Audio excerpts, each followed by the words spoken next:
এই মেয়েটা বলছে দাদা যত রাত্রি বাড়ছে তত ওর মায়ের গলার আওয়াজ মানে যেন মনে হচ্ছে আস্তে আস্তে ভয়েসটা আমার কানের সামনে আসছে। ব্যাপারটাকে মেনে ফেলেছে যে আমার মা এখনো আমাদের মায়া ত্যাগ করতে পারেনি, যে তুই বেঁচে থাকতেও আমাকে শান্তিতে থাকতে দিসনি, তুই মরে গিয়েও তুই আমার শান্তি, তুই আমাকে শান্তি দে।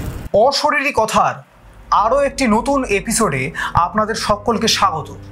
আজকে আমরা আবার সঙ্গে পেয়ে গেছি মিহিরদাকে। মিহিরদা এর আগেও আমাদের চ্যানেলে এসেছেন এবং তার সঙ্গে ঘটে যাওয়া ভৌতিক ঘটনা আমাদের সঙ্গে শেয়ার করেছেন। আজ তিনি তার সঙ্গে ঘটে যাওয়া আরও কিছু ভৌতিক ঘটনা আমাদের সঙ্গে শেয়ার করতে এসেছেন। দুটি গল্প আমরা সরাসরি শুনে নেব মিহিরদার কাছ থেকেই।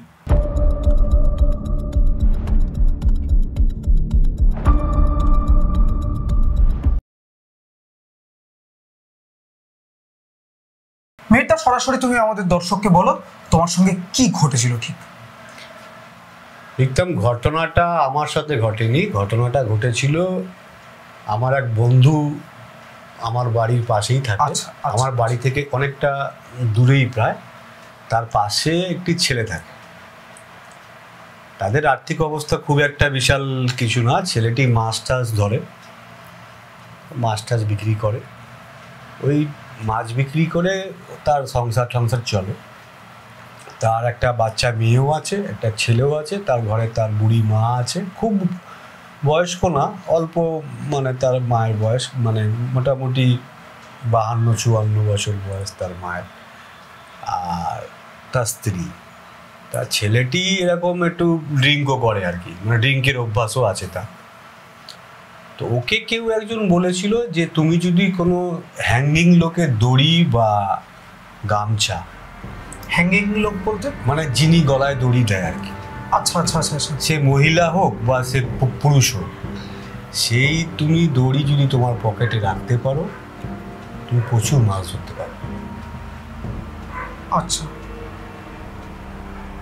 তো ছেলেটা যথারীতি মাছের লোক, প্রচুর মাছ ধরার লোক, ওই মাছ বিক্রি করেই খায়।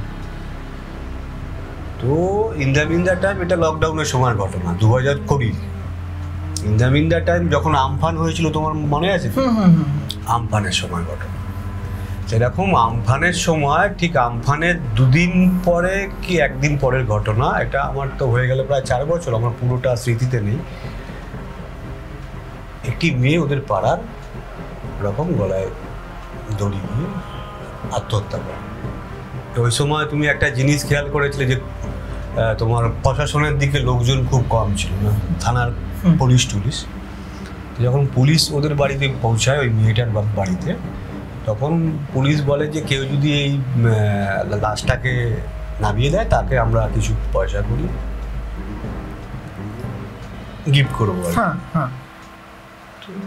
ওই ছেলেটা ওইখানে ছিল, যে মাছ টাছ ধরে বিক্রি করে খায়, মদ টদ খায়, সেটা বলেছিল। ওই ছেলেটা বলেছে ঠিক আছে, আমি লাশটাকে আমি, তাহলে ওর এক ঢিলে 2 পাখি হবে, দড়িটাও পাবে এবং দড়িটাও পাবে, ওর মনে মনে তো ওটা আছে। লাশটাকে যথারীতি নামিয়ে দিয়েছে। এবার যথারীতি ও কারো চোখে, পুলিশের চোখে ফাঁকি মাকি দিয়ে কোনো সময় গামছা, মেয়েটা গামছায় দিয়ে গলায় হ্যাঙ্গিং হয়েছিল, গামছার একটুখানি টুকরো নিয়ে নিয়েছে, পকেটে রেখে দিয়েছে। 4 দিন পরে ছেলেটা ঠিক সেম ভাবেই হ্যাঙ্গিং হয়ে মারা যায়। ওই ছেলেটি মানে যে মাছ ধরতো? হ্যাঁ, যে মাছ ধরতো, মানে যে লাশটাকে যে নামিয়েছিল, সে 4 দিন পরে রকম হয়ে মারা যায়, ওই হ্যাঙ্গিং হয়ে 4 দিন পরে মারা যায়। এরপর বাড়িতে উৎপাত শুরু, মানে ওর নিজের ছেলেটির বাড়িতে। দুপুরবেলা সবাই খেয়ে দে বাড়িতে বাসন টাসন র্যাকে সব গুছিয়ে রেখেছে, ধুমধুম করে সব র্যাক থেকে বাসন পড়ে। ছেলেটির বাড়িতে আর কে কে রয়েছে? মা, বউ আর তার 2 সন্তান, আর কেউ নেই। বাবা নেই, বাবা আগেই মারা গেছে। তারপর ছেলেটি মদ খেত, বলছে ঘরের মধ্যে বিভৎস একটা মদের গন্ধ সব সময়, কিন্তু ঘরে কোনো মদের বোতলই নেই। বাড়িতে টালির চাল, মানে পাকা বাড়ি নয়, চালের মধ্যে ইট পড়ছে দুমদাম। ও মা দুপুরবেলা হোক কি সন্ধ্যেবেলা হোক ওর মা বেরিয়ে দেখছে কেউ নেই, বউ বেরিয়ে দেখছে কেউ নেই। বিরক্ত হয়ে ওর মা একদিন বলছে যে তুই বেঁচে থাকতেও আমাকে শান্তিতে থাকতে দিসনি, তুই মরে গিয়েও তুই শান্তিতে থাকতে দিসনি আমাকে। এই কথাটা বলার ঠিক একদিন পর থেকেই বাড়িতে পুরো উপদ্রব বন্ধ, আর একটু ফোটাও বাড়িতে কিছু হচ্ছে না। মানে ছেলেটির মা এই কথা বলার পরে যে তুই বেঁচে থাকতেও আমাকে শান্তিতে থাকতে দিসনি, তুই মরে গিয়েও তুই আমার শান্তিকে, তুই আমাকে শান্তি দে। এই কথা বলার পরেই বাড়িতে ওই যে উপদ্রবগুলো হচ্ছিল, বাসন পড়ে যাওয়া, মদের গন্ধ, বোতলের আওয়াজ, নানান ধরনের, রাত্রিবেলা, দুপুরবেলা, সকালবেলা, এরকম নানা রকমের উৎপাত হচ্ছিল। ঘরে টালির চালে ইট পড়া, হ্যানা টানা, এসব বন্ধ হয়ে গেছে। বন্ধ হয়ে যাবার পর একদিন পর ওর বউকে স্বপ্ন দেয় যে আমার তো মরার ইচ্ছে ছিল না, আমি মরতে চাইনি, কিন্তু আমার পকেটে আমার মনে হয় ওই দড়িটা ছিল তো, আর ওই যে আত্মাগুলো, ওই যে গলায় দড়ি দেওয়া আত্মাগুলো আমাকে খালি ডাকছিল, তুই আমাদের কাছে চলে আয়, তুই আমাদের কাছে চলে আয়, তুই আমাদের কাছে চলে আয়।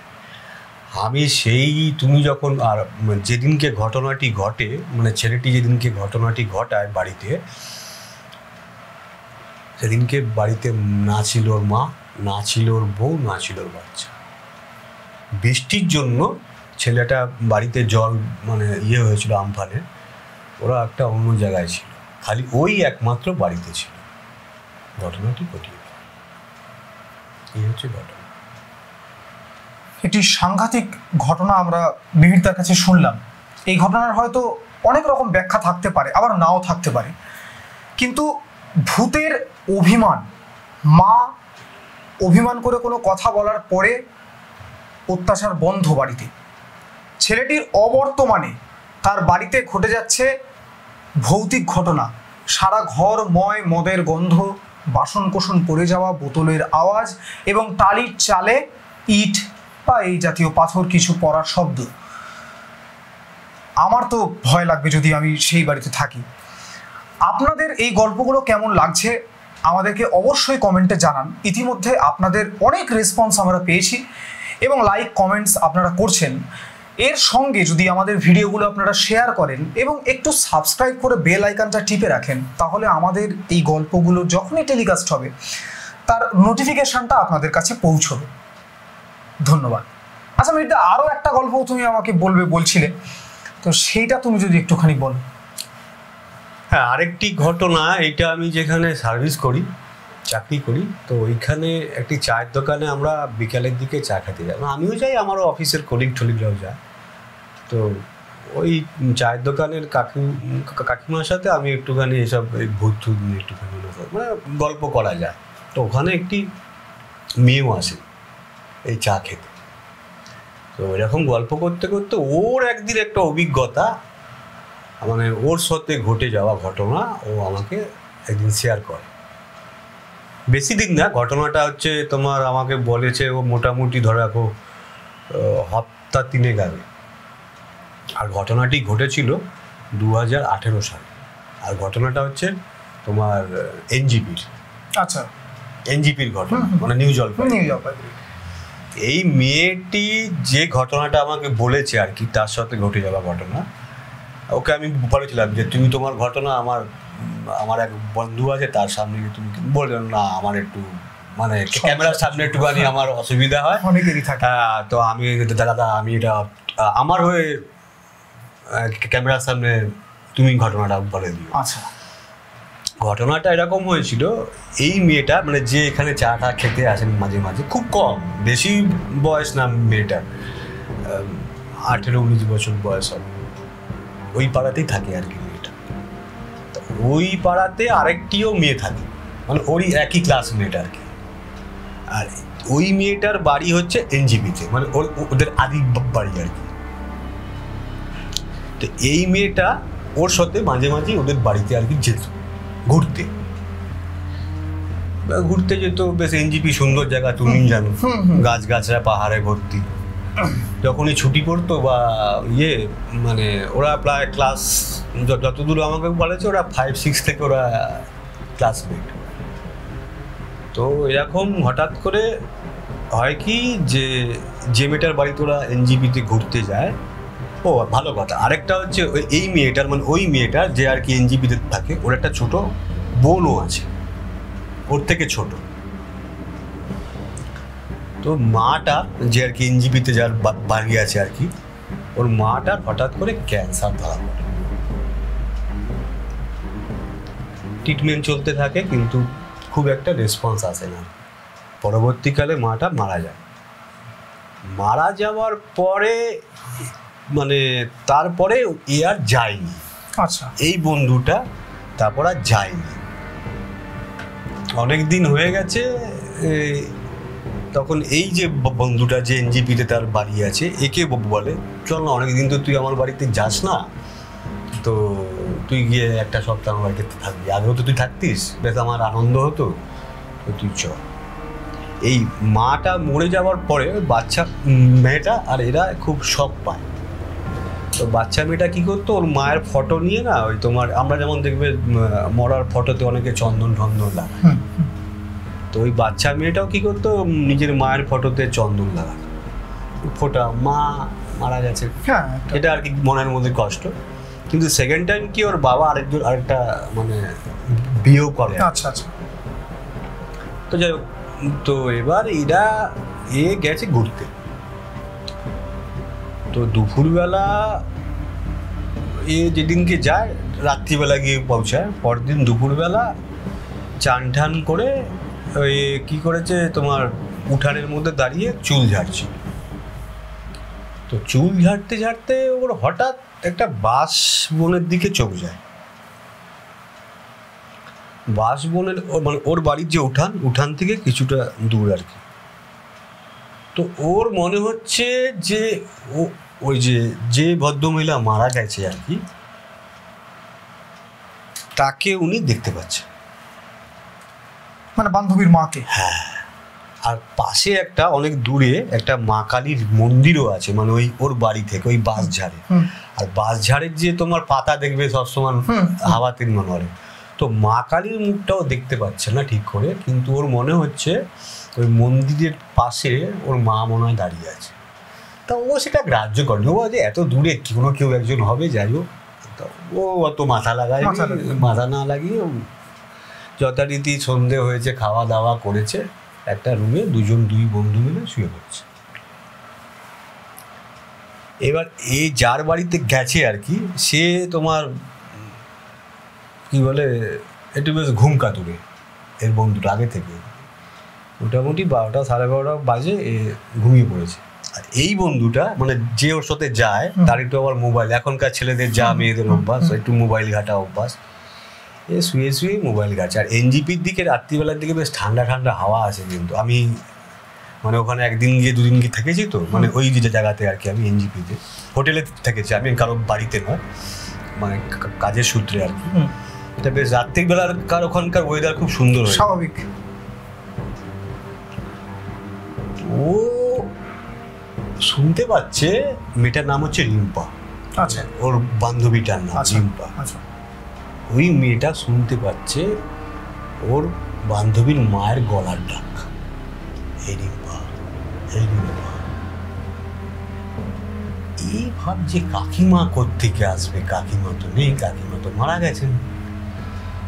প্রথমে অতটা গ্রাহ্য করে, কিছুক্ষণ পর আবার সেম ডাক, এই রিম্পা, এই রিম্পা।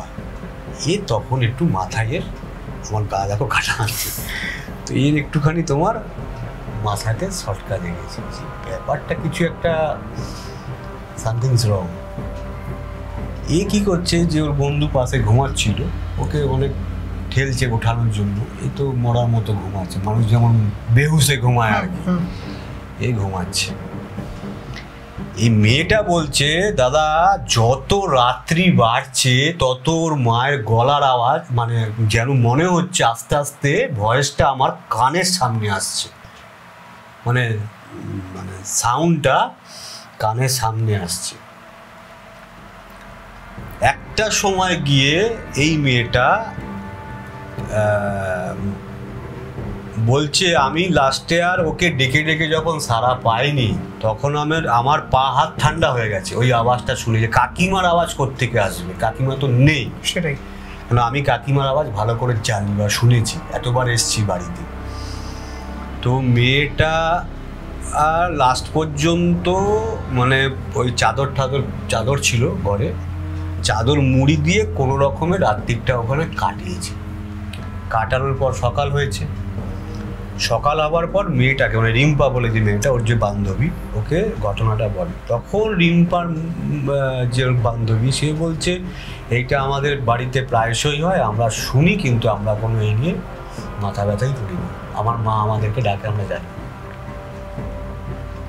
তখন ও শুনে স্ট্রেঞ্জ হয়ে গেছে, বলছে কি বলছিস তুই? বলছে হ্যাঁ আমরা এটাতে অভ্যস্ত হয়ে গেছি, আমরা এটাতে অভ্যস্ত হয়ে গেছি, নতুন লোক আসলে এটা ভয় পাবে, কিন্তু আমাদের কাছে কোনো ভয় নেই, ওরা মেনে নিয়েছে, ওরা ব্যাপারটাকে মেনে ফেলেছে যে আমার মা এখনো আমাদের মায়া ত্যাগ করতে পারেনি, কারণ তার মরার বয়স হয়নি, তার হঠাৎ করে আকস্মিক মৃত্যু। আমাদেরকে এখনো ভালোবাসে, তা আমার বোনকেও ভালোবাসে, শুধু আমাকে না আমার বোনকেও মাঝে মাঝে ডাকে, কিন্তু আমরা কোনো সাড়া শব্দ করি না, আমরা শুনতে পাই, আমরা সব কিছুই করতে পারি, কিন্তু আমরা চুপচাপ শুনি। ওই জন্যই আমি তোকে কালকে রাত্রে আমিও শুনেছি, কিন্তু আমি সাড়া করি। সাংঘাতিক ঘটনা। মানে এই ওরা মানে কোন রকম স্টেপও নিচ্ছে না, যে না ওরা স্টেপ নিচ্ছে না এই কারণে যে ওদের কি ব্যাপারটা ভালো লাগছে? ওদের ব্যাপারটা ভালো না, ওরা বলতে চাইছে দেখো আমার মা আমাদের তো কোনো ক্ষতি করছে না, সেটাই, যে আমার বাড়িতে কোনো উৎপাত করছে বা আমাকে কোনো কিছু আমার গায়ে আঁচড় দিচ্ছে, যেমন ভূতের আঁচড় বলে, বা আমাকে কিছু মারধর করছে, আমার বাড়িতে কিছু ফেলছে, সেটা তো ওইসব তো কোনো অ্যাক্টিভিটি, শুধু ডাকছে। তার হয়তো মনে হতেই পারে যে আমার ছেলে মেয়েকে আমি একবার দেখি, বা উনি দেখতে পাচ্ছে আমাদেরকে কিন্তু কিছু ছুতে পারছে না, এটা ওনাদের মানে ওদের বাড়ির লোকের এটা অনুভব বা ওদের মানে এটা ভাবনা। তো এই কারণে হতে পারে যে তারা কিছু করছে না। এবার এখন কিছু করেছে কিনা সে আর বলতে পারবে, কারণ এত বছর যাবৎ মানে তোমার একটা 2018 ঘটনা, সে মেয়েটা গেছিল 2018-তে, তারপর আর সে যায়নি। আর এই মেয়েটা এখন এখানে থাকেও না, এখন এনজিপিতে থাকে আর কি। এইচএস পাস করার পরে মেয়েটা এনজিপিতেই চলে যায়। আচ্ছা, তারপর থেকে ওর সাথে আর কোনো অতটা আর কি টাচ নেই, বা ও ওই বিষয়ে কোনো আর এই নিয়ে মানে কথাবার্তা হয় না। তো ও আর এখন কি সেটা জানেও না। একটা অদ্ভুত এবং সাংঘাতিক ঘটনা আমরা শুনলাম মিহিরদার কাছে। আবার মিহিরদা সচরাচর আমাদের সঙ্গে মানে আমাদের ক্যামেরায় হেল্প করেন, আমাদের ক্যামেরা পার্সন বলা যেতে পারে মিহিরদাকে। মিহিরদা আজকে যে গল্প দুটি বললো সেই দুটির কোনোটাই মিহিরদার সঙ্গে ঘটেনি। মিহিরদার এক বন্ধুর সঙ্গে একটা ঘটনা ঘটেছে এবং এক অফিস কলিগের সঙ্গে।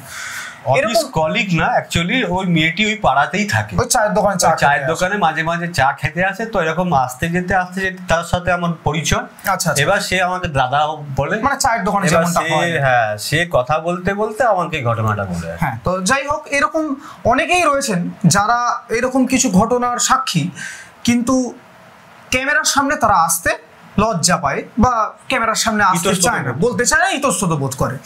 এরকম কোনো ঘটনা যদি আপনার বন্ধুর থেকে থাকে, আপনার যদি মনে হয় যে এই ঘটনাটি আমাদের চ্যানেলে জানানো উচিত, তাহলে আপনারা আপনার বন্ধুর পারমিশন নিয়ে তার ঘটনা নিজেরা আমাদেরকে এসে বলতে পারেন, যেমনটা আজকে মিহিরদা বললো আমাদেরকে।